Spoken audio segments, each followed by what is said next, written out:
Bridgerton was released back in December 2020 and changed the way period dramas were looked at. It was thanks to the humongous fame of Season 1 that we're now getting a season for every single Bridgerton sibling. You may love all the costumes and accessories, but where there's glory, there are guts. In this video, we'll talk about how Nicola Coughlan revealed the sunburns she gets from wearing those Regency gowns, and they look awful. We'll begin with the pastel-colored horror. We all absolutely love the outfits the characters in Bridgerton play, but Nicola Coughlan, the actress who plays Penelope, revealed that it's not all fun and games for the cast. And even though they look great, we should be really glad we aren't living in the times when we'd have to wear corsets and forget how to breathe. And that isn't the only issue. Season 3 of Bridgerton had started filming. We're getting updates from all over the internet, and we're busy collecting them all. But one update that we received was from Nicola Coughlan, our dear Penelope, who's going to be the center of this season and will finally have her happily ever after with Colin. All of that's pretty cool, and we're very excited, but she shared on her Instagram story something that the fans had no idea about and were pretty shocked and sympathetic to see: a particular style of sunburn. You're wondering, style? What does style have to do with a sunburn? Don't we mean type? No, we don't. We'll explain, don't worry. You know how you see those amazing dresses with very short sleeves and bottoms out and wonder whether you'll be able to pull them off or not? Side note, yes, you will, but aren't we all glad we can wear trousers and tank tops now? Because what if you had to go back in time and wear all those tightly trussed up corsets and awkward ball gowns that you see on the show Bridgerton?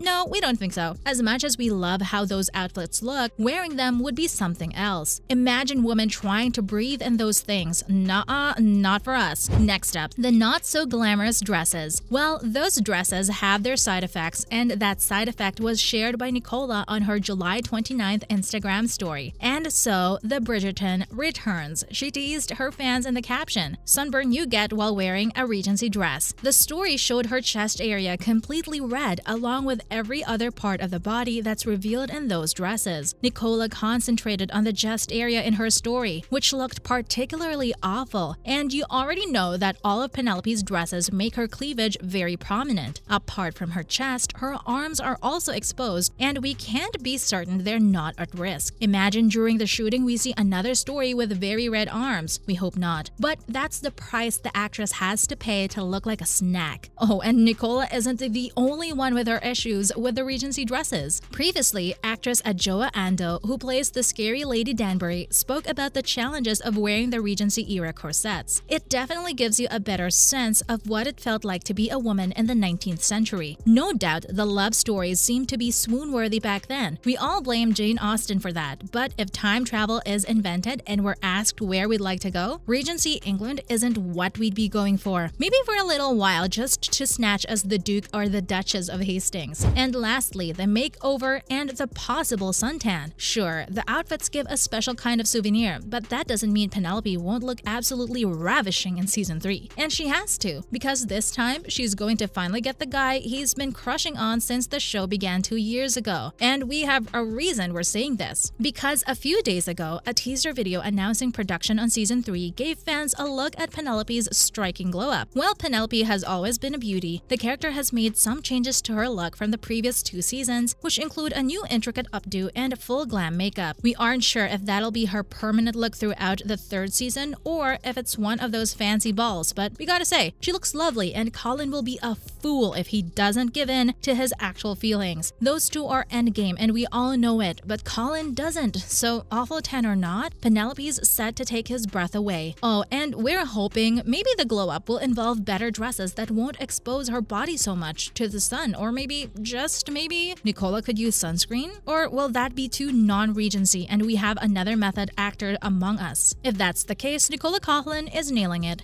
Jared Leto could never. Now that we know what the actors have to go through to give us something as elegant as their characters in the wonderful show, our respect for them increases tenfold. In other news, let's talk about some other news from Bridgerton. First up, Netflix sues creators of alleged Bridgerton knockoff. Netflix really did that. It sued the creators of an apparently unauthorized musical stage production of its popular period drama Bridgerton, accusing them of copyright infringement after demand built for their Bridgerton knockoff. In the federal court, the complaint was filed against Abigail Barlow and Emily Bear, who had pretty much a sold-out performance of the unofficial Bridgerton musical at Kennedy Center. Confused where the Bridgerton knockoff even came from and how on earth did it get so famous that they had a whole sold-out concert? Okay, so you know how famous TikTok and its trends are. Basically, that's your answer. Netflix said that after Bridgerton was first released in 2020, the defendants, which are the two girls, started posting about the series to TikTok, where they gained 2.4 million followers. And they weren't just posting about the series, they were also creating songs based on the characters, scenes, dialogues, and the entire plot. So when they started earning a lot of money because of it, Netflix obviously couldn't let that happen for the girls and sued them. Netflix said that it warned them to stop, not once, but repeatedly. But they continued and even released an album titled The Unofficial Bridgerton Musical, which won a Grammy Award and their stage show. They really did go overboard with it, didn't they? The streaming service added that even though their conduct started on social media, pretty much harmless over there, it's no longer fan fiction and is a blatant infringement of intellectual property rights. Next, Regé-Jean Page says Bridgerton can recast his role. We'll miss our Duke of Hastings and his charm, but it has been official for a very long time that Page will never return to the show. He's been enjoying the new projects he's gotten after Bridgerton and is even one of the most favored future James Bond. He's now even said that the show can recast him. He doesn't care what they do any longer with his character. Page told Variety that they're free to do as they like, and that Shonda Rhimes, the executive producer on Bridgerton, and him had a nice conversation at the end of season 1 and were very happy with how they ended it. We all did, but we also wish he had stayed to be a supporting character for the rest of the series' couples, but